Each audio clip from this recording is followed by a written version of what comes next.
Welkom by ons video oor die beraming van projekkoste en begrotings.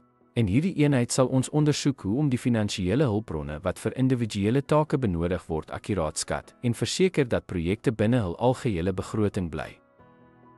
Om te begin is dit noodsaaklik vir definieer aktiwiteite deur die projek in individuele take op te breek.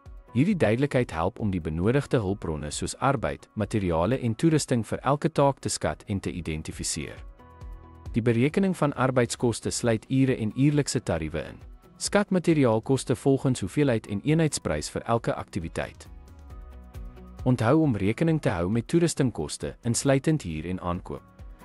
Oorweeg die aktiwiteitsduur, aangesien tydverwante uitgawes die begroting. Onderskei tussen vas en veranderlike koste. Vaste is konstant, veranderlike verander met aktiwiteit. Dit is van kritieke belang vir begroting. Gebruik historiese data van soortgelyke projekte vir ramings en voeg 'n noodplan by vir onverwagte kostes. Ten slotte, akkurate kosteberaming is die sleutel tot die toewysing van die regte finansiële hulpbronne aan elke taak. Hierdie praktyk voorkom kosteoorskrydings en verseker dat die projek binne begroting bly. Dankie vir die kyk.